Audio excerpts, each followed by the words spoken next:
literasi daerah di segala lini kehidupan masyarakat, mulai dari pengembangan literasi sejak dini, baik itu di tingkat PAUD, TK, SD, hingga pengembangan literasi di lingkup masyarakat.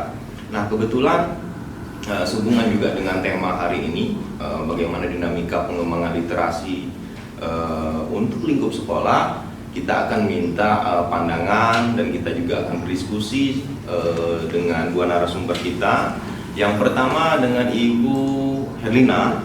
Bu, sebagaimana kita ketahui Bu, saat ini SMP Negeri 2 menjadi salah satu sekolah yang cukup intens untuk membina, kemudian mendampingi, kemudian mewadahi siswa-siswanya dalam hal berliterasi dengan keikutsertaan di berbagai agenda perlombaan, baik yang diselenggarakan oleh pemerintah provinsi maupun pemerintah kota.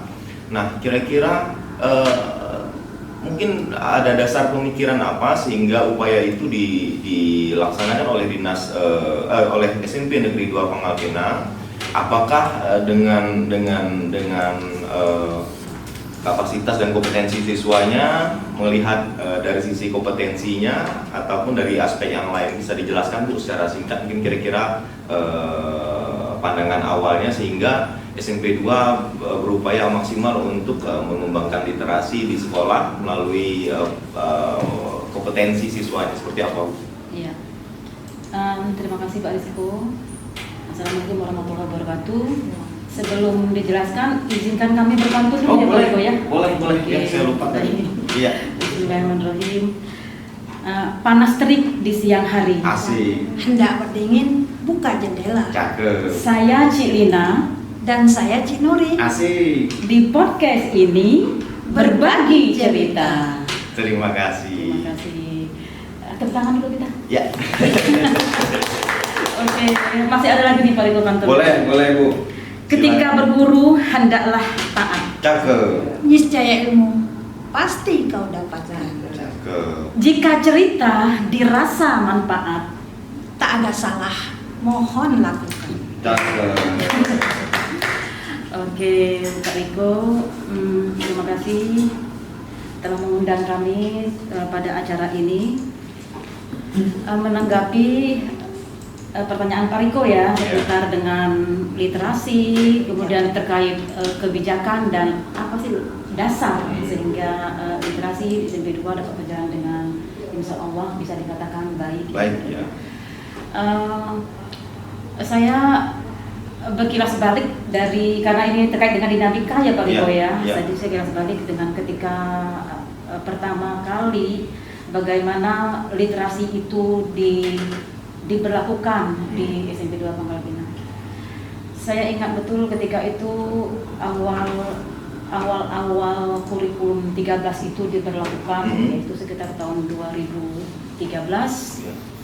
Nah, di sana kan kurikulum ke-13 itu menginginkan literasi di dalam proses pembelajarannya. Lalu ketika tahap awal dimulailah literasi itu dengan pembiasaan. Habituasi. Iya, pembiasaan itu kami lakukan 15 menit sebelum KBM dimulai. Harapan berikutnya ketika anak-anak itu sudah mulai terbiasa dengan membaca selama 15 menit itu, mulai ditingkatkan ke pembelajaran ya, ke pengembangan, ya pengembangan, terus kemudian kepada pembelajaran. Nah, dalam perkembangannya 1, 2 tahun, 3 tahun kami masih melakukan tahap pembiasaan sambil kami belajar ini pembiasaan ini efektif tidak ya, terus apa yang didapat selama pembiasaan itu 15 menit itu. Berbagai kegiatan kami selipkan dalam rangka mensukseskan literasi ini. Jadi anak tidak hanya membaca saja tanpa pemahaman. Lalu kami adakan semacam program anak-anak yang sudah bisa hatam membaca buku, sebuah buku. Anak-anak membuat rangkumannya. Lalu setiap hari Sabtu anak-anak itu membacakan rangkumannya di depan Depan teman-teman kelas. yang lain di lapangan. Di lapangan? Ya, di lapangan. Oke. Di lapangan itu tak banyak anak yang menyelesaikan pembacaan buku itu. Lalu yang berani membuat rangkumannya di depan orang banyak, teman-temannya di lapangan. Lalu pada tahun-tahun berikutnya kami evaluasi juga. Kami buat sebuah tim, namanya tim literasi, tim pengembangan literasi yang diketuai oleh guru. Guru itu guru yang basicnya bahasa Rusia Oke. dan bahasa Inggris. Nah, dalam perkembangannya lagi kami dorong perpustakaan agar memberi reward kepada anak-anak yang giat membaca di perpustakaan. Jadi waktu itu perpustakaan memberi setiap 6 bulan memberi reward kepada anak-anak yang berhasil, yang katakanlah anak ini Intens datang. ya berkunjung. berkunjung ke perpustakaan. Kemudian ketika tim itu kami bentuk, kami ingin timnya bergerak, yaitu tim membawahi wali kelas untuk mengatur bagaimana cara anak membaca. Pojok literasi di kelas diaktifkan, kemudian pembuatan jurnal, Pak. Setiap membaca ditulis di dalam jurnal harian literasi. Kemudian sebelum membaca buku di awal tahun, wali kelas harus menyeleksi dulu buku itu. Jangan sampai terdapat buku-buku yang mengarah kepada bacaan orang dewasa atau yang tidak sesuai dengan usia anak SMP. Itu tugas wali kelas seleksi. Sesudah seleksi, silakan mereka baca. Nah, itu di 15 menit. Sesudah beberapa tahun berjalan, dalam dinamikanya kurikulum 13 itu mengadakan penyempurnaan. Penyempurnaan itu bahwa pembiasaan membaca itu meningkat lagi, harusnya meningkat, menjadi pengembangannya berupa bagaimana sekolah-sekolah itu membuat sebuah strategi literasi. Jadi jangan hanya cuma di kelas, tapi juga di lingkungan sekolah dengan cara membuat pojok-pojok baca di sekolah itu. Lalu juga menggiatkan perpustakaan keliling. Nah, kemudian inti dari K13 itu adalah bagaimana anak ini bisa menyongsong abad 21. Abad 21. Makanya ketika itu di K13 itu untuk menyongsong abad ke-21 anak itu perlu dibekali, yaitu pertama karakter seperti tanggung jawab, disiplin dan sebagainya Pak itu. Kemudian anak itu harus punya bekal, yaitu literasi dasar. Literasi dasar itu literasi baca tulis, 6 literasi dasar waktu itu Pak. Pertama diluncur itu 6 literasi.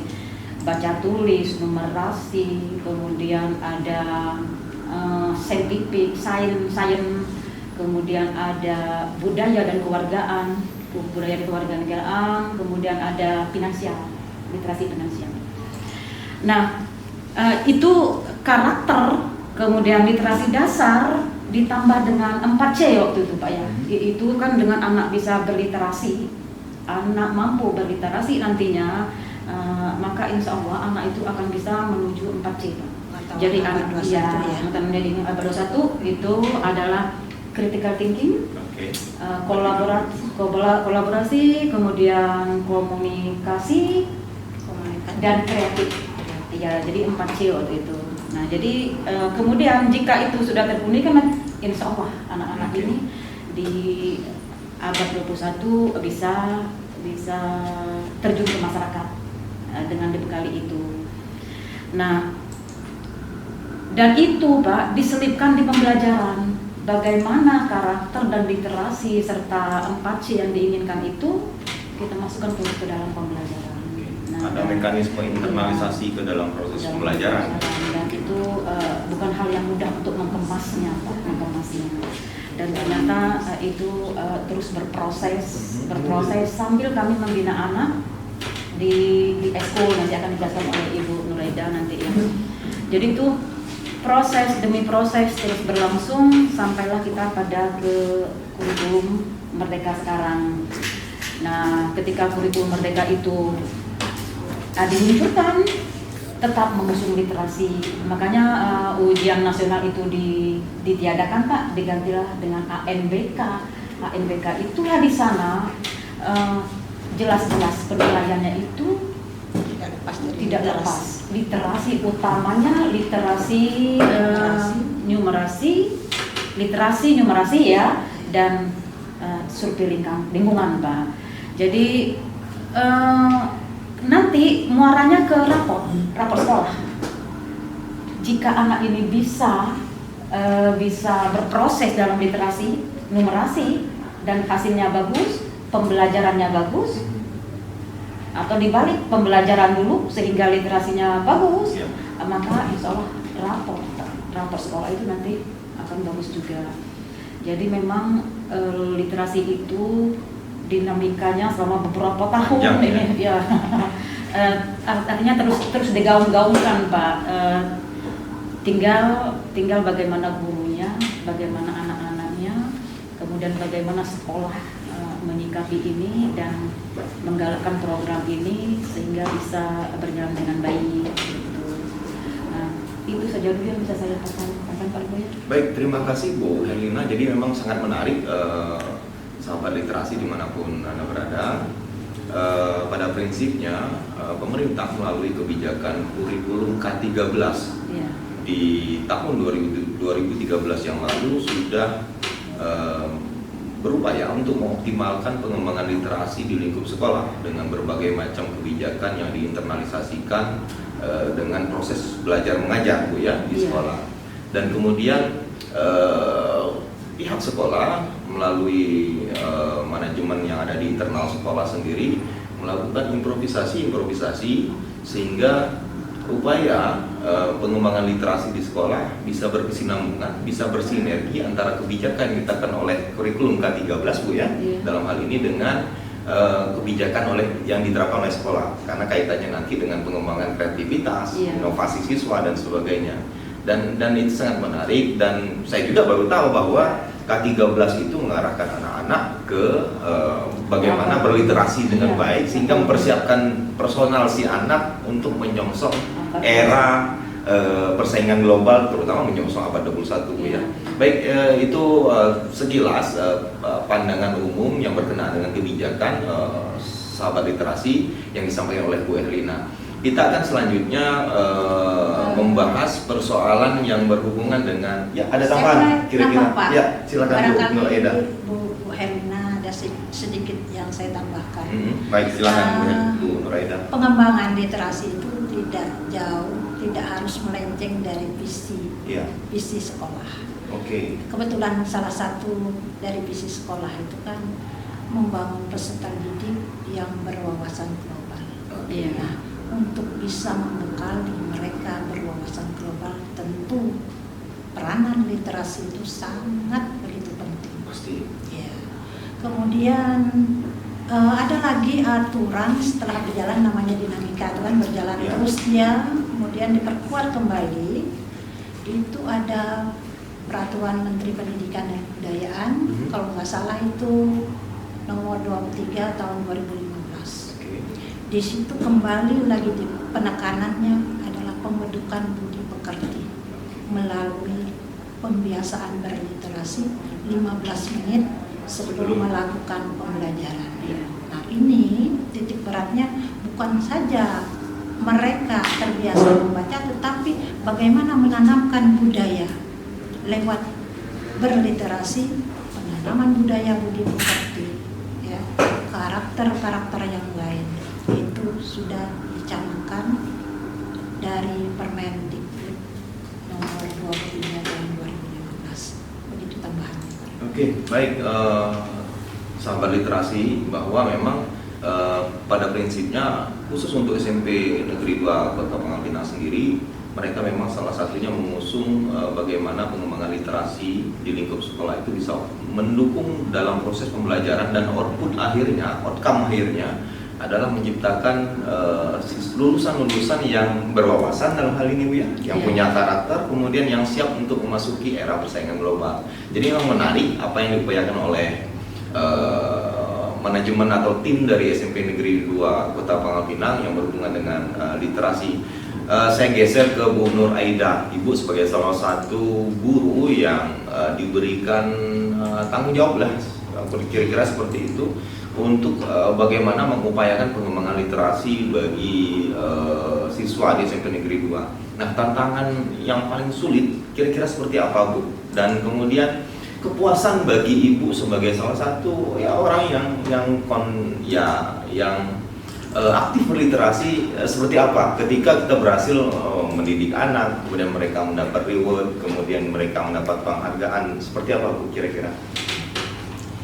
Tantangan yang sangat kuat itu ya budaya anak dalam hal membaca itu mereka tidak intens ya. Mereka tidak terbiasa, mereka hanya membaca hal-hal yang menurut mereka suka, tapi tidak membaca untuk betul-betul perlu, bahwa mereka belum punya bagaimana bahwa membaca itu penting, bukan hanya sekedar hobi. Nah, kemudian begini, kalau kita lihat dari dari historinya, kan anak-anak Indonesia itu kalau soal belajar luar biasa, menang di Olimpiade sains dan sebagainya. Tetapi ketika ditarik kita mengikuti PISA ya sejenisnya, tapi kan jauh sekali bahwa peringkat kita, nggak salah itu peringkat ke berapa, 59 ya, bersamaan dengan negara yang sangat tidak terkenal, Botswana. Nah, kita Indonesia di atas itu, negara itu. Di atas negara itu. Nah, kalau kembali ke daerah saja di Pangkal Pinang, lingkungannya, kan orang tua itu kalau sekedar menginginkan anak itu mulai dari calistung, ya, anak usia 3 tahun, 4 tahun, ya sudah itu les calistung. Keinginannya memang besar, ingin anak tahu membaca. Tapi setelah masuk usia sekolah malah mundur. Malah mundur. Kalau saya berpikiran begini, seolah-olah ya membaca itu hanya sebatas bisa, tetapi tidak bagaimana dia memahami makna dan bagaimana kebermanfaatan dari sebuah bacaan. Itu merupakan tantangan. Apalagi anak SMP, mereka dari pembiasaan membaca yang kita lakukan Bu Her ya, mereka hanya kepada bacaan-bacaan ringan, tidak mau beralih, jadi jalannya jalan tempat gitu. Tantangan lain ya kehadiran gadget. Mereka lebih tertarik kepada konten-konten yang tidak mendidik, sehingga waktu membaca dihabiskan untuk bermain gadget, TikTok dan sebagainya. Satu hal lagi ya, harga buku juga cukup mahal. Itu adalah tantangan yang kami hadapi. Kepuasannya, dari sisi kepuasan ketika kita lihat kita bina seorang anak kemudian dia berhasil menjuarai lomba dan sebagainya, kira-kira seperti apa? Tadi seperti yang dikatakan Bu Herlina kan, memasukkan literasi itu ke bagian unsur-unsur pembelajaran, termasuk di ekstrakurikuler. Kebetulan saya mengasuh ekstrakurikuler, kami beri ekstrakurikuler itu Kompastra. Kenapa Kompastra? Itu adalah komunitas bahasa dan sastra. Jadi tidak melulu sastra, tetapi ada aspek bahasa. Jadi masuk di situ awalnya sih anak-anak itu ketika masuk, mereka saya tantang mau masuk ke organisasi ini atau ekskul ini. ada berapa banyak buku yang sudah kamu kuasai, yang sudah kamu baca. Tolong dilaporkan ke saya buat ringkasannya. Itu tantangan bagi mereka.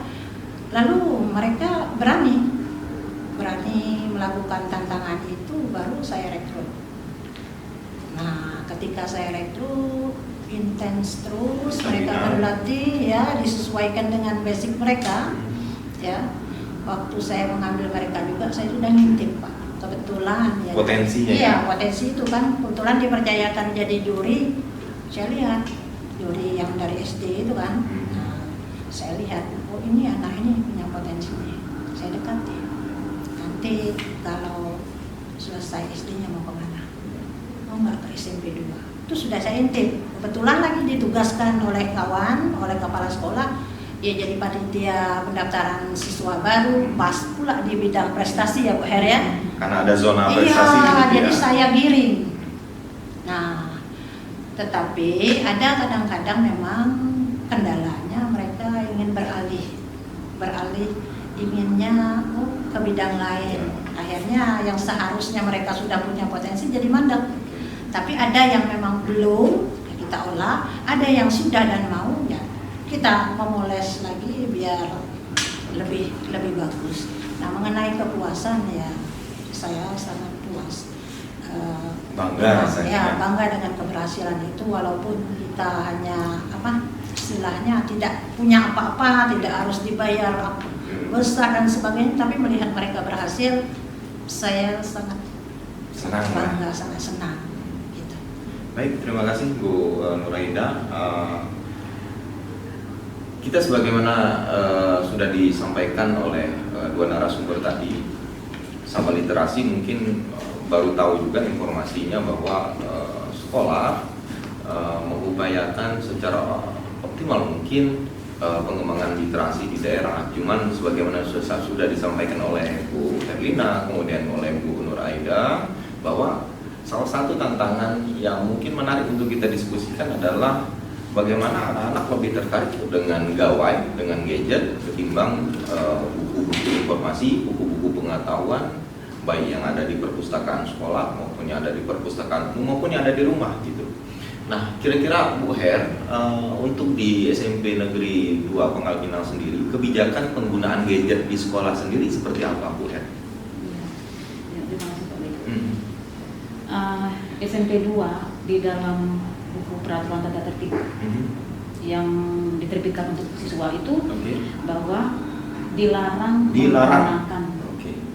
membawa dan menggunakan HP terkecuali dalam situasi penting, misalnya ada pembelajaran yang membutuhkan sumber-sumber dari gadget itu. Nah, tetapi kita tidak menampik ya bahwa sumber-sumber itu kan bisa diambil dari mana saja ya Pak ya. Tidak hanya di perpustakaan, yang ini perpustakaan itu terbatas, referensinya terbatas. Ya, kalau anak di rumah kan dia bisa mencari referensi banyak dari buku, dari majalah, bisa kemana-mana. Tapi kalau di sekolah, ketika pembelajaran itu menginginkan literasi, menginginkan bahan bacaan, sementara HP tidak boleh. Nah itu kendalanya untuk anak SMP Pak. Tentu sumber ini untuk mengembangkan pembelajaran itu terbatas. Karena sumbernya itu tidak ada di mata maksudnya Pak, kan di rumah nih, HP-nya di rumah. Nah, tapi untuk anak SMP kan memang tidak boleh, kecuali untuk anak SMA dia sudah bisa mengontrol penggunaannya. Nah, lalu bagaimana kebijakannya? Sementara kita butuh sumber. Nah, sebelum kita memulai pembelajaran besok, apa yang akan kita lakukan, proses pembelajaran seperti apa, kita bisa infokan ke anak. Ke anak perlunya apa, atau ini artikel yang perlu kalian bacalah dulu di rumah, lalu besok bisa sebagai bahan diskusi ketika di sekolah. Nah, sebetulnya terkait dengan literasi ini Pak, strateginya di pembelajaran itu, bagaimana guru mengemasnya di perencanaan dan pelaksanaan pembelajaran itu. Literasi itu tekniknya sebelum membaca. Kemudian sebelum membaca, ketika membaca, dan sesudah membaca. Jadi ketika kita memberi sebuah pembelajaran, dengan sebuah pembelajaran itu kan kita barangkali kita akan memberi sebuah artikel ini Pak ya, yang akan dibaca. Ketika sebelum membaca, anak ini sudah punya bahan dulu. Oh ini tentang ini nih gurunya ini. Berarti dia sudah punya tahu, dia ada membaca. Ya, sudah punya bahan ya, artinya dia bukan gelas kosong bener ya. Kemudian ketika berupa apa, nanti guru akan mengarahkannya berupa pertanyaan-pertanyaan romantis. Kemudian kata-kata kunci yang akan dipelajari pada ini itu anak sudah tahu dulu nih. Semacam abstrak lah ya. Ya, kata kunci. Begitu dia memasuki, ketika membaca nih artikelnya dia baca nih, ketika membaca dia semakin rasa ingin tahu Pak. Dia ingin tahu, terus dia membuat poin-poin penting dari bacaan itu, entah dengan menstabilo atau memberi, pokoknya itu dia tarik yang penting-penting. Kemudian di akhir pembelajaran itu, ketika sudah membaca, anak diharapkan dapat membuat sebuah entah ringkasan, rangkuman atau semacam analisa dari bacaan itu. Kemudian bacaan itulah yang akan dibawa ke materi pembelajaran yang sebenarnya itu. Nah, jadi terkait dengan Jejet sih, ketika Jejet tidak ada di tempat, ada alternatif ada lain. alternatif lain. Menarik, Entah Bu. majalah, entah koran, atau guru yang menyiapkannya Pak. Guru yang menyiapkannya. Oke. Itu. Karena emang secara fasilitas mungkin di SMP 2 agak lengkap ya, kita punya layar proyektor dan sebagainya, mungkin itu bisa dimanfaatkan. Ya, itu bisa.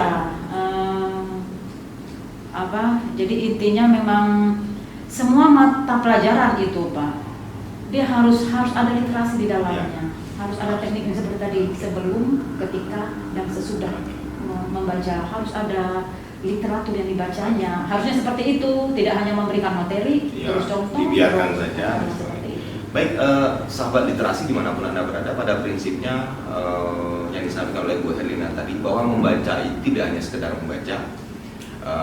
Membaca yang baik adalah membaca kreatif.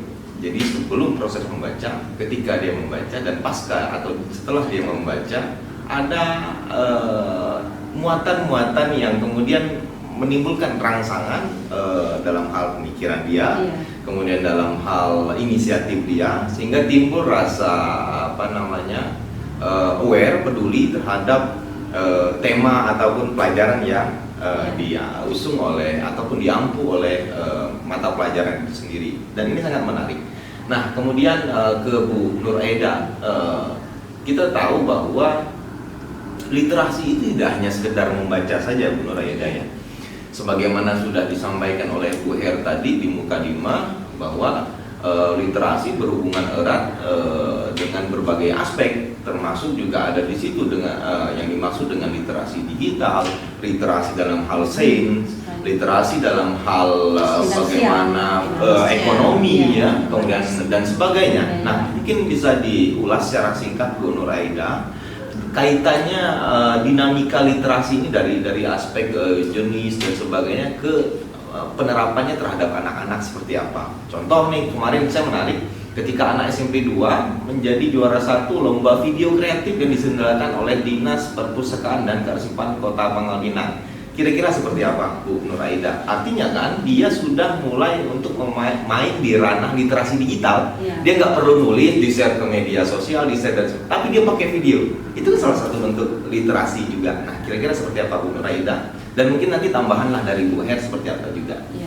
Iya. Baik Pak Ibu. Kita kembali pada akar berliterasi tadi. Jadi sebenarnya literasi dalam gerakan literasi sekolah itu adalah kemampuan bagaimana dia mengakses, kemudian memahami, menggunakan sesuatu secara cerdas melewati berbagai aspek, baik melalui membaca, melihat, menyimak, menulis, bahkan sampai berbicara. Nah, kalau seperti itu berarti ruang lingkup literasi itu kan begitu luas. Kalau kita kaitkan bagaimana dengan keberhasilan si Joy, salah satu murid kami yang kemarin dia mereproduksi lah ya dari berbagai keterampilan tadi sehingga melahirkan sebuah karya, itu juga tak lepas dari dasar-dasar sampai saat ini karena keterbatasan ajang lomba. Ya kadang kan setiap lomba itu hanya mengirimkan satu dua perwakilan sehingga tidak bisa mewakili untuk yang memiliki potensi. Dulu Pak saya punya pengalaman nih, ini masih tahun berapa itu ya, saya bawa anak SMP 2 itu pulangnya saya nyater angkot. Saya bawa itu berapa belasan ini trofi ditambah dengan uang pembinaan, ditambah juga dengan hadiah hiburan, bahkan sampai kita door prize juga dapat Pak. Itu tahun berapa saya lupa. Di provinsi ya? Di kota. Bahkan saya sendiri malam-malam itu 50 tahun Indonesia Merdeka itu saya bisa menyabet 3 kategori. Waktu itu menang juara menulis pantun bahasa daerah, berpantun itu sendiri, bahkan menulis puisi. Itu upaya saya bagaimana ini saya memotivasi anak, mendorong anak supaya ini loh saya sudah tua bisa, kenapa kamu tidak bisa? Itu yang saya lakukan. Sampai bahkan ketika pulang membawa anak lomba itu ada sayembara untuk mencari pemain untuk film pendek yang dilombakan tingkat nasional. Itu waktu itu Kasat Primo kebetulan memang hobinya di bidang perfilman. Akhirnya saya ikut casting. Tadi jadi film, main film. Saya merasakan 2 hari 2 malam itu syuting. Jadi ini ya jadi bintang film. Ya, artis dadakan. Ya, walaupun dadakan. Luar biasa, saya bahagia. Waktu itu bersama anak-anak juga ya? Bersama anak. Jadi menarik, sahabat literasi dimanapun Anda berada, ketika kita terjun dan kemudian kita menjadikan literasi sebagai habituasi, menjadi kebiasaan, ada sisi-sisi lain yang kemudian menimbulkan warna dalam kehidupan Bu Her ya. Nah, sebagaimana sudah disampaikan tadi oleh Bu Nuraida bahwa ya literasi itu luas cakupannya, tapi tujuan akhirnya adalah membentuk kepribadian seseorang gitu Bu ya, Bu Her ya. Nah, Bu Her sendiri melihat budaya literasi di Kota Pangkal Pinang, khususnya di generasi muda kita, seperti apa sih Bu Her? Ya kasat mata saja lah, kita jangan bicara data dulu lah, kasat mata dulu. Seperti apa Bu Her untuk saat ini? Baik begitu. Kalau secara angka kan kita belum mendata ya angkanya betul. Seberapa misalnya. Tetapi kalau dilihat dari generasi muda, dari anak-anak kita, memang membacanya masih kurang. Membacanya masih kurang. Dan itu tidak bisa dipungkiri. Tidak bisa dipungkiri. Tetapi kita sebagai orang tua itu contoh. Okay. Ketika orang tuanya rajin membaca, insya Allah anak juga akan membaca. Nah, jadi dari mana kita memulainya? Tentu dari keluarga. Keluarga itu di rumah kita bisa menyiapkan rak-rak yang isinya buku. Kita fasilitasi anak-anak, kemudian kita dorong anak membaca. Saya pernah mendengar waktu itu Pak Menteri ya bilangnya, Pak yang bilang dia dimanapun ada buku, di meja, di toilet, di meja makan, di ruangan, di buku. Gunanya hanya untuk memancing anak tadi Pak, biar mau membaca. Nah, terkait dengan rendahnya membaca ini Pak. Jadi kami kan tempo hari pernah membentuk yang diprakarsa Ibu Eti, pernah membuat sabu-sabu itu satu buku. Itu kan dalam rangka ini meningkatkan literasi Pak. Literasi dimulai dari guru, kemudian bagaimana masyarakat kota sekitarnya bisa ikutkan. Jadi contoh lah, kan contoh itu lebih baik dari sebuah nasihat ya Pak ya. Nah kemudian tidak hanya ke guru, ternyata sabu-sabu itu merambah ke sasi sabu. Satu siswa satu. Oke. Karena saya ingin saya itu dicontoh dengan prakarsanya Bu Eti, maka saya ajak anak saya, 2 anak saya ajak ke sapi-sabu itu. Nah, kemudian dalam perkembangannya kemudian sepi karena itulah kita ini kadang-kadang lebih bawah Keberlanjutannya. Iya, jadi Dinamika perlu tadi. semangat karena tadi perlu semangat untuk naik turun naik. Dalam perkembangannya kami pun ternyata ikut melemah lesu, tapi kami SMP 2 Pak intens menggeliat dengan diperkasai oleh Bu Nuraida. Di grup WA itu Pak, kami bentuk sebuah grup berjudul Mimbar ya. Mimbar sepeda apa Pak? Apa singkatan mimbar itu Bu? Jadi isinya kami guru khusus Mimpi bareng sepeda. Jadi khusus isinya apa Pak? Tentang pantun, tentang puisi, tentang cerpen atau semua lah yang berbau-bau sastra. Nah itu. Kemudian lagi-lagi Bu Nuraida memperkasai sebuah buletin. Kami pengen buletin Pak. Nah dalam hal ini kita sudah cetak pertama akan berlanjut, tapi kami terkendala dana Pak. Nah dana itu nanti akan kami bicarakan ke support orang tua bagaimana nih kelanjutannya. Nah ketika kami meluncurkan buletin itu ke anak-anak berupa PDF ada waktu itu ya, buku yang itu kan merasa responnya kurang. Nah disitulah ternyata bahwa minat baca itu memang masih kurang, masih rendah, sehingga buletin itu tidak membuat apa ya bagi anak-anak ya, menimbulkan dampak positif. Padahal kami yang di dalamnya ikut berperan, ikut memberi tulisan Pak, termasuk anak-anak juga ada di dalamnya. Nah kemudian tak kurang dari itu kan tadi SMP 2 ada Pembasra tadi, ada Pembasra. Kemudian kedepannya ini dari hasil workshop kami awal tahun, kami ingin ada program baru lagi terkait dengan literasi. Kami ingin jargon kita kawal sehat ya. Ya, apa itu nanti Bu ada akan yang kawal sehat. Tetapi kami juga ingin yuk pojok-pojok literasi tadi kita bangkitkan kembali. Nanti hari Sabtu kami akan rapat dengan orang tua.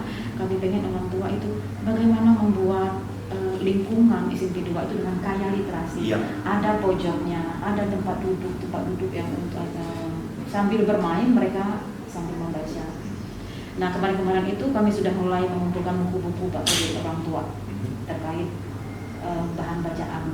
Memperkaya referensi. Iya, referensi untuk perpustakaan. Itu sudah terkumpul Pak. Jadi nanti itu akan kami berdayakan sambil jalan lah Pak ya, sambil mikir sambil jalan. Dan kemudian tadi Bu Nuraida apa tadi kawal sehat ya tadi ya Bu ya. Oke, nah, silakan nanti Bu Nuraida Pak penjelasannya. Ya. Itu merupakan salah satu upaya inovasi ya, membuat berbagai macam upaya agar literasi tetap membumi di SMP Negeri 2. Salah satunya tadi kawal sehat. Nah kira-kira apa Bu Nuraida kawal sehat itu dan tujuannya untuk kira-kira mengarah kemana gitu? Iya. Kembali nyambung dari pembicaraan Bu Herlina tadi, bahwa literasi di sekolah kita tetap jalan Bu Her ya. Walaupun istilahnya kalau motor sekarang kan ada idling stop system. Ketika lampu merah nggak jalan ya berhenti mesinnya, kemudian gasken kata anak muda sekarang. Dia akan bisa seperti itu. Itu yang melatar belakangnya mengapa saya buat jargon nih kawal sehat. Ini saya berpikir terus ini, nanti siapapun yang akan mengelola ini ya saya akan sisipkan ini. Nah kawal sehat itu merupakan sebuah istilahnya akronim dari kelola, K-nya kelola, A-nya aktif, W-nya waktu, A lagi anak, L-nya literasi jadi berliterasi, sehat itu sepanjang hayat. Jadi kawal sehat, kelola aktif, waktu anak untuk berliterasi sepanjang hayat. Karena saya dapatkan itu gini Pak, dulu 2019 di akhir ada Olimpiade Literasi Nasional itu salah satunya adalah menjadi pembelajar sepanjang hayat. Begitu luar biasanya literasi kan, jauh dari apa yang kita dulu kan istilahnya lifelong education, mau belajar sepanjang hayat. Nah, itu kembali lagi digaungkan lagi lewat literasi, membentuk belajar sepanjang hayat.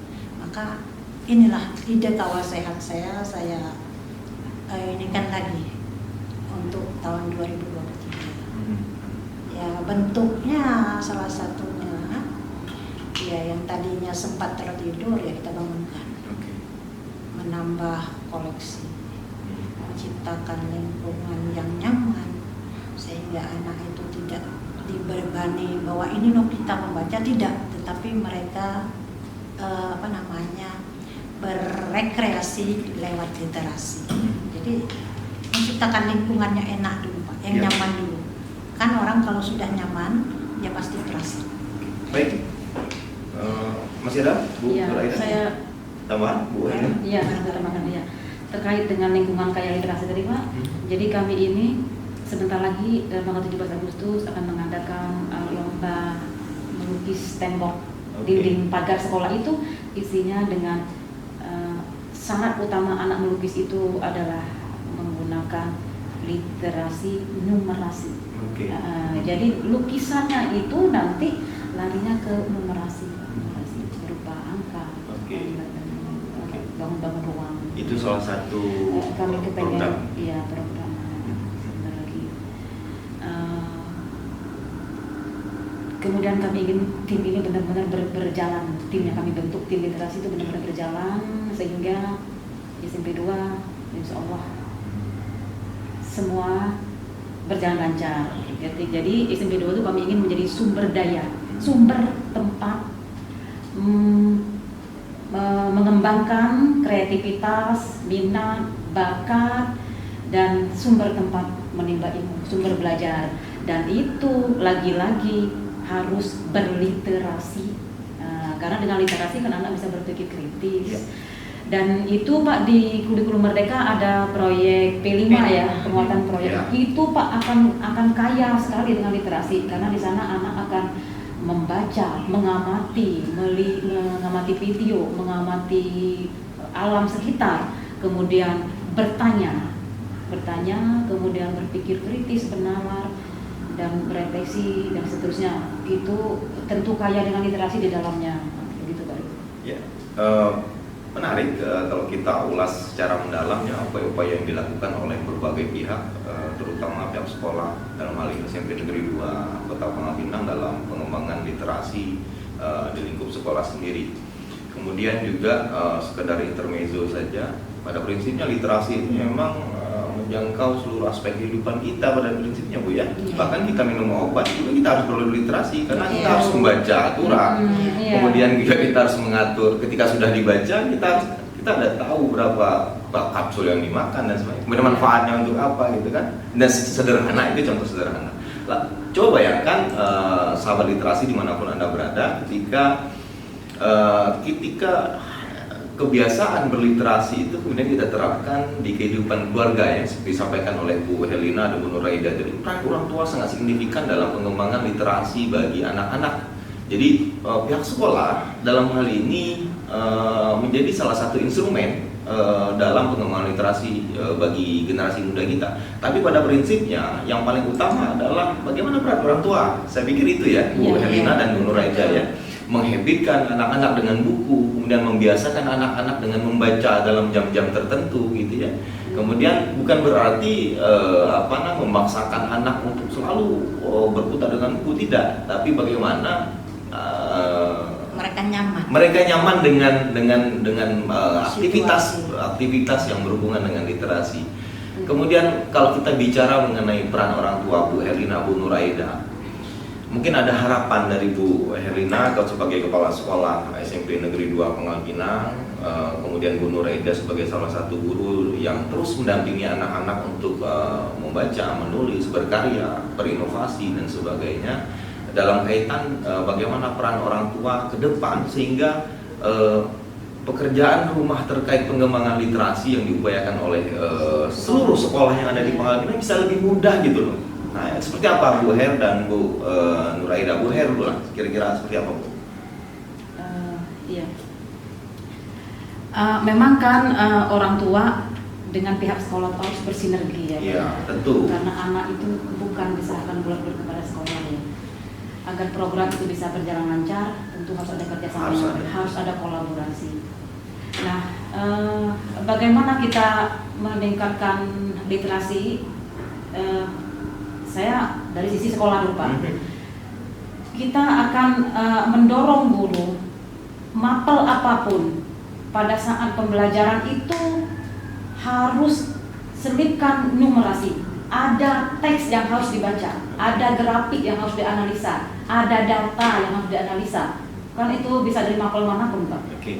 Nah, kalau matematika kan dia bisa grafik, bisa data. Nah itu, jadi tinggalkan gaya mengajar kita yang lama. Mari kita beralih ke teks. Moda teks ya, berbasis teks maksudnya. Apalagi dengan kurikulum Merdeka Belajar ini. Iya, teksnya kan bisa macam-macam teks, Pak. Bisa macam-macam teks. Oke, kemudian orang tua,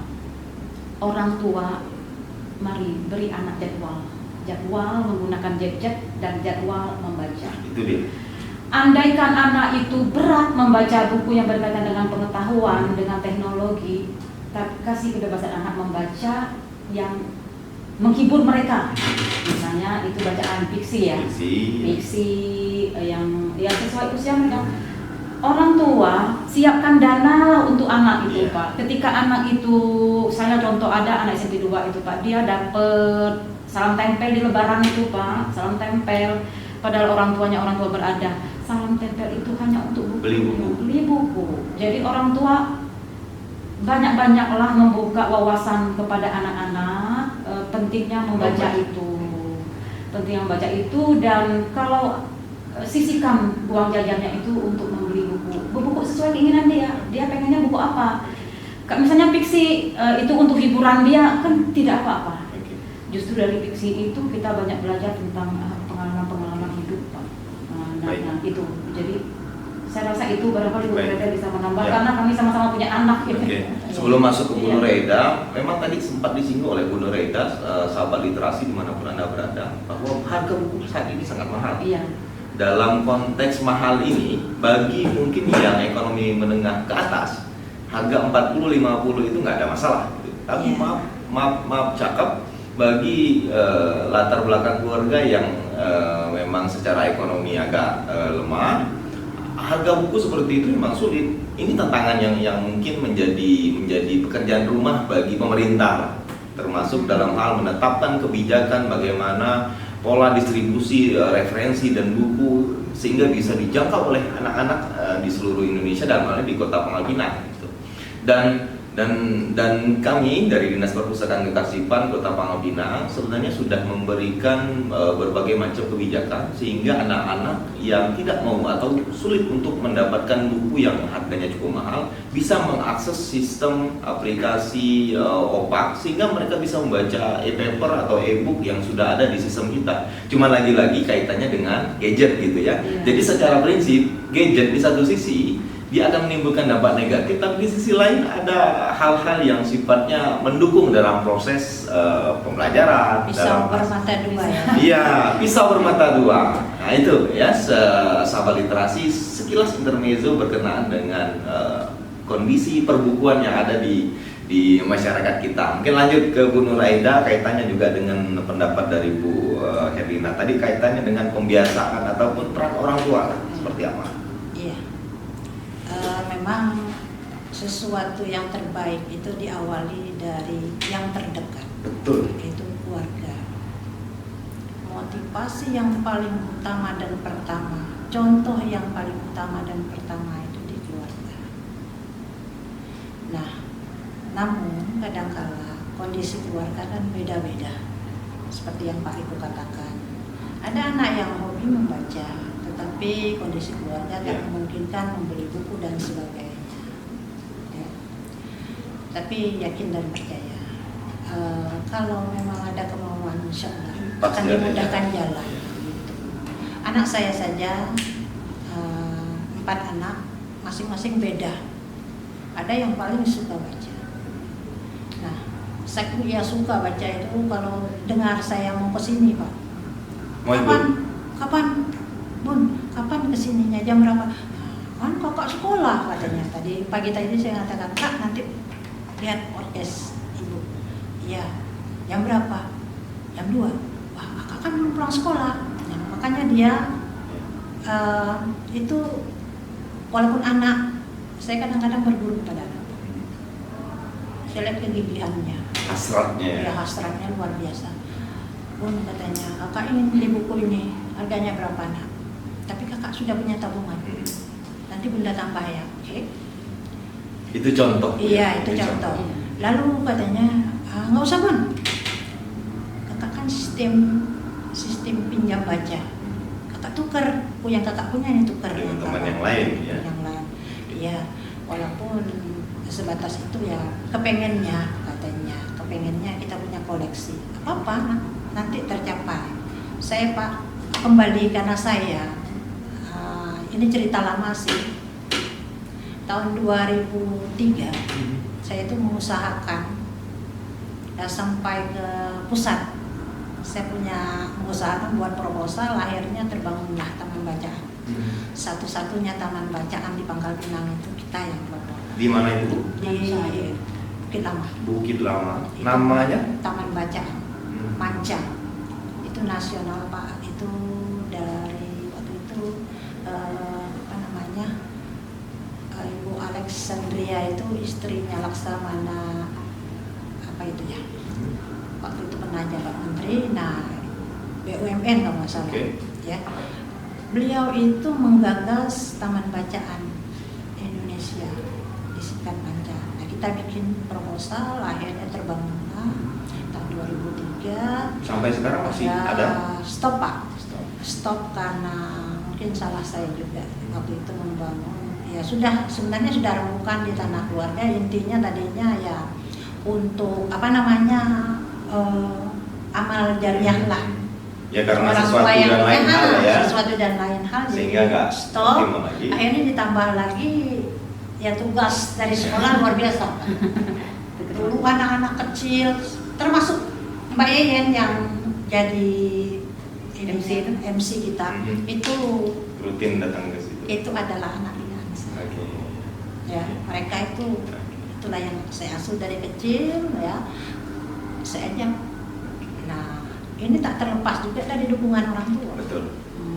Waktu itu antara berliterasi, membaca, ya saya asuh mereka ya, walaupun ya dengan menyisihkan keuangan yang ini, membeli untuk reward anak-anak yang sudah baca ini loh. Walaupun pensil itu saya cari Pak. Pensil itu pensil yang mungkin dari kondisi fisiknya beda. Mereka bersemangat.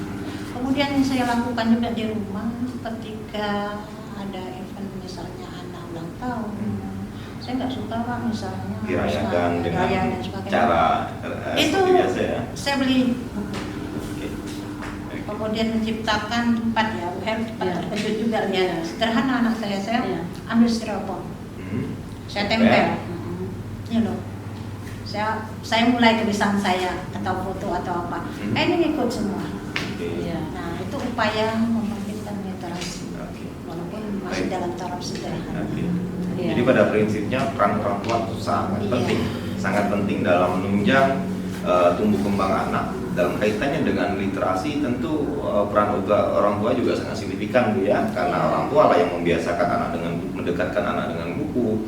Kemudian orang tua memberikan contoh kepada anak bagaimana intens membaca. Ini gimana kita berharap anak-anak kita mau intens membaca, sedangkan orang tuanya anti, ogah, ya jauh dengan buku gitu.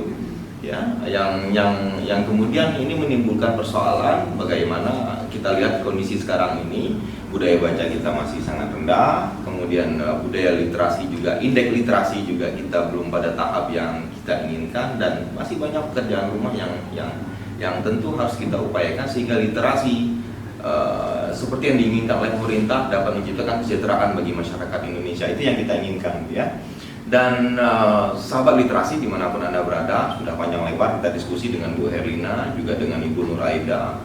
Banyak sekali hal-hal yang mereka sampaikan bagaimana dinamika pengembangan literasi di sekolah. Ini baru satu sekolah, mungkin dengan sekolah yang lain contoh kasus yang berbeda-beda. Nanti kan kita perdalam lagi. mungkin dari pihak sekolah yang lain kita undang, kemudian kita diskusi lagi dengan konteks yang sama. Tapi pada prinsipnya Bu Herlina, Bu Nuraida, dan tim guru-guru yang ada di SMP Negeri 2 Kota Pangkal Pinang mendukung penuh upaya pengembangan literasi daerah. Tujuannya tidak lain dan tidak bukan adalah membentuk generasi muda Kota Pangkal Pinang yang berdaya saing, yang kemudian mampu menyongsong era 21 sebagaimana yang disarankan oleh pemerintah.